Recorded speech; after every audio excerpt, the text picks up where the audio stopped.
ভিডিওর শুরুতেই হসপিটাল কতটা ভালো আছি তাহলে তোমরা বুঝতেই পারছো।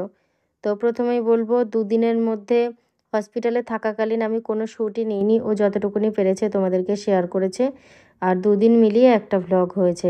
আমাদের কাউরিরই বিপদ বলে কয়ে আসে না, তো আমারও সেরকমই হয়েছে। শরীরের সমস্যা এতটাই বাড়াবাড়ি হয়ে গেছে, এখানে না এসে আর আমি সুস্থ হতে পারিনি।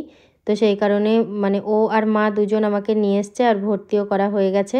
আমি তো একরকম আসতেই চাইছিলাম না, বাড়ির সবাই জোর করে পাঠালো, বলল যাও একটা দিন কি দুটো দিন থাকো, দেখো শরীরটা ভালো হয়ে যাবে, সুস্থ হয়ে যাবা। ওপর থেকে নিচে আসতে হবে এখন, কারণ হচ্ছে আমি এখন ওপরেই ছিলাম, দিয়ে বললো কিনা যে কার্ড দুটো দেয়, গেট পাস দুটো নিয়ে এসছো। আমি বললাম না, নিয়ে আসিনি, আমি এখন যাবো নিচে গিয়ে গেট পাস দুটো নেব।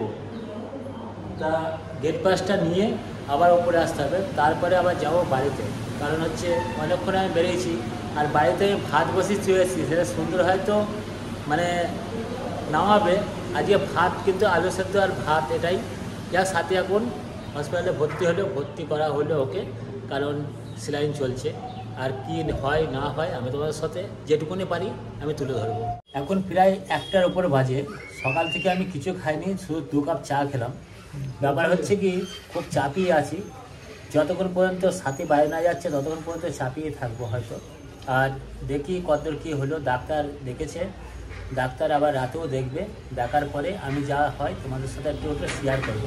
চাটা খেয়ে আমি একটু সাথীর কাছেই ছিলাম, মিনিট 10-15 হয়েছে সাথীর কাছে বসেছিলাম। বলতে বলতে আমি দেখলাম শাশুড়ি মাও চলে এসছে। তার মধ্যে শাশুড়ি মা আমার মা দুজনে মিলে একসাথেই গল্প করছিল। গল্প করতে করতে আমি দেখলাম কিনা বেলা তো 2টোর কাছাকাছি বাজতে ছিল। মাকে বললাম চলো মা বাড়ি চলো, সকাল থেকে তো কিছু খাওয়া দাওয়া হয়নি, তাহলে স্নান টান করে ভাত টাত খেয়ে আমি আসবো, তুমি বাড়িতেই থাকবো। মা বললো কেন, আমি ঠিকই বলেছিস বাবা, আমার শরীরটা ঠিক নেই, আমি আসতে পারবো না, তুই আসবি। বলতে বলতে যে গেট দিয়ে বেরোচ্ছি, বেরোনোর সরাসরি দেখি ডাক্তারবাবু ঢুকছে। ডাক্তার যখন এসছে তার দেখিয়ে দিক কী বলে সাথীকে। ডাক্তারবাবু সাথীকে দেখার পরে 3খানা রিপোর্ট করতে দিল। এই যে 3টে রিপোর্টের আমার কাগজ আমার কাছে দিয়ে, আমি বলে ডাক্তারবাবুকে জিজ্ঞাসা করলাম, ডাক্তারবাবু তাহলে কোন ঘরে যাবো? বলে কিনা পুরনো যে বিল্ডিং আছে 52 নম্বর ঘরে গিয়ে জমা দিয়ে আসুক, ওদের টাইম মতন ঠিক করবে। তা আমি চলে এসেছি, ওই যে পুরনো যে বিল্ডিংটা আছে ওই বিল্ডিংয়ে যাব, এই 3টে জমা দেবো। আর মাকে বললাম যে আমি তোমাকে নিচে নামিয়ে নিয়ে যাচ্ছি, তুমি নিচে বসো। আর এই 3টে জমা দেওয়ার পরে আমি আবার একটু ওপরের দিকে যাব, তার সাথীকে বলে আসবো যে 3টে জমা দেওয়া হয়েছে, জমা দেওয়া হয়ে গেছে। তা যখন ওরা আসবে রিপোর্ট 3টে করিয়ে নেবে। আর বন্ধুরা, শুরু থেকেই তো আজকে খারাপ ভিডিও, খারাপ খবর নিয়ে ভিডিও বললাম। আর ভিডিও বেশিরভাগ অংশটা আমাকেই দেখতে পাবে, সাথীকে কম দেখতে পাবে। কারণ অন্য অন্য দিন সাথী থাকে বেশি, আমি থাকি খুব কম, হয়তো কয়েকটা শ্যুটে আমি হয়তো থাকি। তার দুঃখের বিষয় এইটাই, আমার খুব একটা ভালো যাচ্ছে না, আমারও কপালটা খুব খারাপ, পদে পদে শুধু ওকে নিয়েই ব্যস্ত হয়ে যায়। তা যাই হোক, এখন এই 3টে জমা দিয়ে আসি, তারপরে একটুখানি সাথীর সাথে দেখা করে বাড়ি যাব। তো আমার মাকে ফোন করা হয়েছে, মা এসেছে বলে এই মা এখন বাড়ি যাবে। একজন তো সবসময় হাসপাতালে থাকতে পারে না, সেটা সম্ভব না। মা বলছিল সন্ধে অবধি থাকবো। দিয়ে আমি বললাম ঠিক আছে, তুমি এখন বাড়ি গিয়ে চান খাওয়া দাওয়া করো, আর আমার মা তো এসছে, এখন থাকুক। এখান থেকে তো বাড়ি গেলাম, বাড়ি গিয়ে একটু সেলুনে গেছিলাম, সেলুনে গিয়ে দাড়িটা কাটিয়ে আসলাম। তারপর স্নান করছিলাম তখন স্নান করতে করতে মা বললো কিনা, বিয়ানকে তো জিজ্ঞাসা করলাম খাওয়া দাওয়া করে এসছো কিনা, বললো তো সকালবেলা খাওয়া দাওয়া করে এসেছি। তা বিয়ানের জন্য 2টো ভাত নিয়ে যা। আমি ভাত দিয়ে দিয়েছি, আমি ভাত নিয়ে যাচ্ছি, এই যে ভাত আছে। আর বললো কিনা আগে গিয়ে কিন্তু বৌমাকে জিজ্ঞাসা করবি, বৌমা কিন্তু সকালবেলা কিচ্ছু খায়নি, কি খাবে জিজ্ঞাসা করবি, যদি যেটা বলে সেটাই খাওয়াবি, ভারী কিছু না, হালকা কিছু খাওয়াতে বলেছে।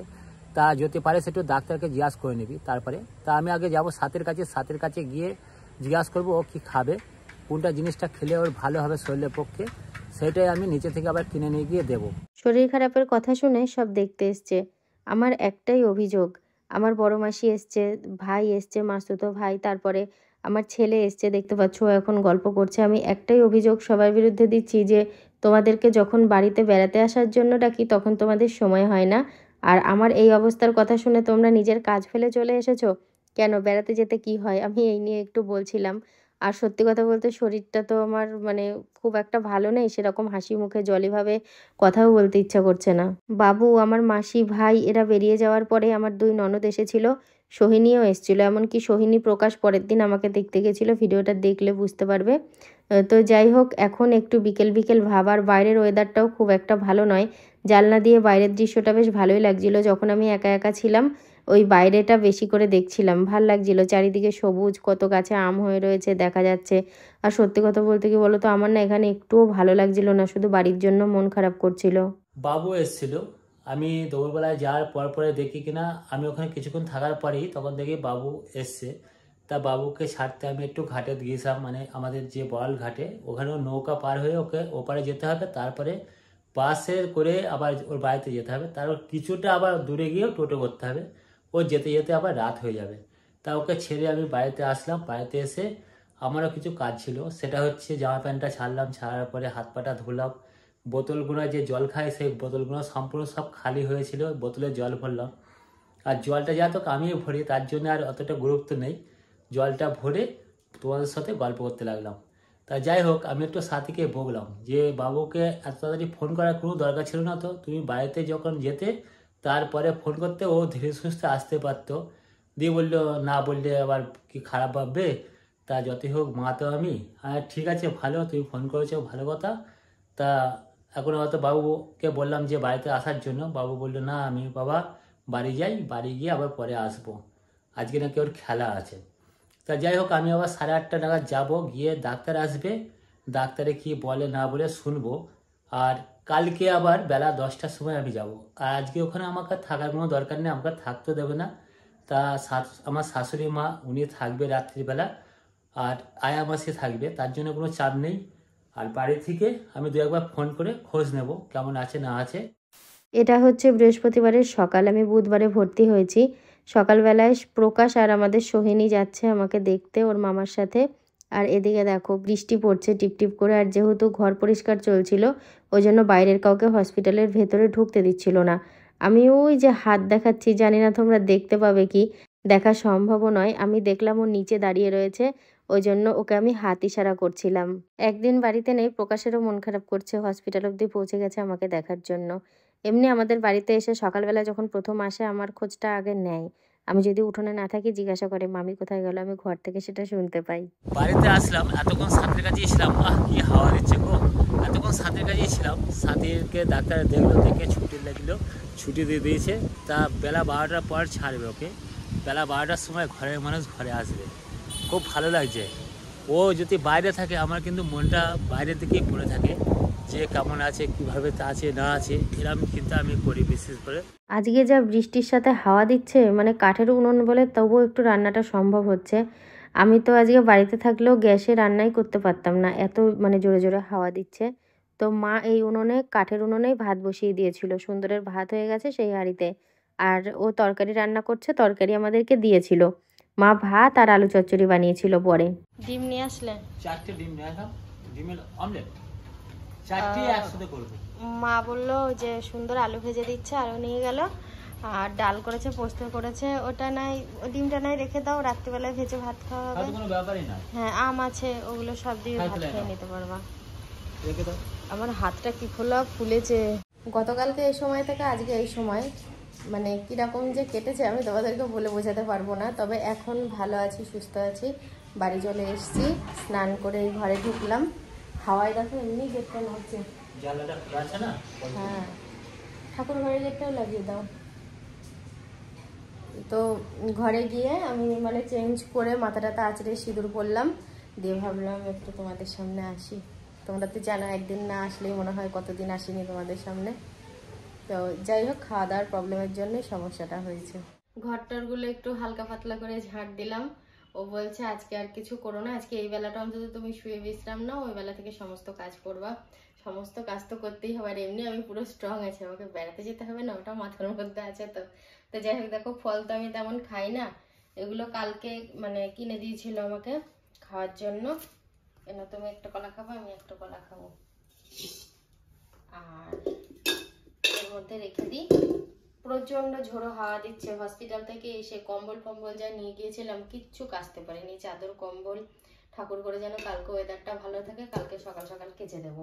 আর এই দেখো একবারে পুরো গাছ পাকা হিমসাগর। এই যে ম্যাডাম যে একটু আগে আসলেন, ও কালকে আমাকে ফোন করে বলেছিল আজকে সকালে ভাত নিয়ে যাবে আর হসপিটালে দেখতে যাবে। আমি বলেছি না, হাসপাতালে যাবে না। হ্যাঁ, দিয়ে ওই জন্য এখানে এসছে দেখতে। দেখো মাথায় তেল টেল দিয়ে দিল, একদম মানে চুল টুল আঁচড়ে। এখন দুজন বসে একটু গল্প করছি। হ্যাঁ, এসে না শ্যাম্পু করেছি জানো তো, ওই জন্য আরো বেশি এলোমেলো লাগছিল। আর হসপিটাল থেকে এসে শ্যাম্পু না করলে কেমন একটা লাগে, গন্ধ গন্ধ লাগে, ফিনাইলের একটা গন্ধ থাকে। হ্যাঁ দেখো, আমরা হসপিটালে থাকাকে খুব কষ্ট মনে করি, আবার ওখানে না গেলে মানুষ বাঁচেও না। পবিত্র জায়গা একদিক থেকে দেখতে গেলে, হসপিটাল সব থেকে বেশি পবিত্র জায়গা। তুই তো আমায় ভয় পাইয়ে দিয়েছিলি রে। আমি মানে ঘরের গেট দেওয়া তো, ওই পাপোশটা দেখছি একবার ভেতরের দিকে যাচ্ছে আর বাইরের দিকে আসছে। তারপরে আমি গেটটা খুলে ভাবছি কেউ বদমাইশি করছে নাকি, তারপরে দেখি যে ও ওরকম মুখে করে পাপোশটা টানছে। একদম পুরো ফেসে গেছে তো আজকে বাইরে বেরিয়ে। প্রথমে বাস স্ট্যান্ডে গেলাম, এক কাপ চা খাওয়ার পরেই বৃষ্টি, মানে টিপটিপ করে বৃষ্টি আরম্ভ হলো, তারপর জোর বৃষ্টি। ভিজে গেছো তো? ওখান থেকে আমাদের পার্কিং মাঠ আছে, পার্কিং মাঠে। আচ্ছা, তুমি তো আজকে মানে কি বলবো, অকারণেও ভিজেছো। আমি ভিডিও এডিটের সময় দেখলাম ছাদে বেলুন উড়াচ্ছিলে, ভিজছিলে। বেলুনটা কে কারোর বাড়িতে ছিল, উড়ে চলে আসলো, দিয়ে আমাদের হ্যাঁ ছাদ দিকে ছাড়লে কত দূর যায় দেখি। ভালোই উড়ছিল, আমি দেখছিলাম। না, সায়ন চাউমিন বানিয়েছে, খাও। তুমি খাওনি তো? আমি কিন্তু লোভবশত একবার মুখে দিয়েছি। সে একবার দিয়েছো, বেশি দেওয়া না না না না, তবে ঠিক আছে, তোমার শরীরটা ঠিক নেই, খাওয়াটা উচিত না। না, আমি নামমাত্র একটুখানি মুখে দিয়েছি। সন্ধ্যে থেকে টিপ টিপ করে বৃষ্টি হয়েই যাচ্ছে, এক প্রকারে বললে একটু ছাড়ছে আর হচ্ছে। দিয়ে আমি সন্ধ্যেবেলা যখন পাড়ার দিকে বেরোছিলাম, সাথীকে বলছিলাম যে আজকে যা ওয়েদার ছিল, একটু গরম গরম খিচুড়ি করলে কেমন হতো। সাথী বলছে খবরদার এখন করো না, আমার পেটটা ঠিক হোক তারপরে করো। ঠিক আছে, দিয়ে আমি বললাম কি আমি কি করব খিচুড়ি আজকে, খবরদার করবো না, কারণ তুমি না খেলে আমি করতে পারি না। আর খিচুড়ি আমি কিন্তু একটু ভালোবাসি, ও ভালোবাসে, যা গল্প হলেও ভালোবাসি। আমাদের খাওয়া দাওয়া হয়ে গেছে, আর ও কিছু বলবো বলতে কি, মানে আজকের সাথে যদি শরীরটা ঠিক থাকতো, আমার মনে হয় বৃষ্টিতে ভিজে ভিজেও পার্লারে যেত ভুলো ফেরাক করতে। ও আমাকে এটাই বলছিল দোকানটা খুলেছে কিনা একবার দেখে এসো তো, আজকে বৃহস্পতিবার আমাদের এখানে সব বন্ধ থাকে। আর ও বলছে না না, ষষ্ঠী উপলক্ষে কিন্তু দোকান খুলবে, বন্ধ ছিল, খুলেনি আজকে। ব্যাগটা বার করেছে, ব্যাগটা বার করে রেখে দিয়েছে, কালকে মনে হয় বিকাল থেকেই সব গোছাতে শুরু করে দেবে। আমিও একটু কাজ আছে, সেলুনে যাব, সেলুনে গিয়ে চুলটা কালার করব, সেভ করতে হবে, একটু পার্লারে আমাকেও যেতে হবে। দুটো বউ আছে ওখানে, আর এই একটা বউ। যাই হোক বন্ধুরা, আজকের মতন ভিডিওটা এখানেই শেষ করছি। সবাই ভালো থেকো, দেখা হচ্ছে পরের ভিডিওতে। সবাইকে গুড নাইট।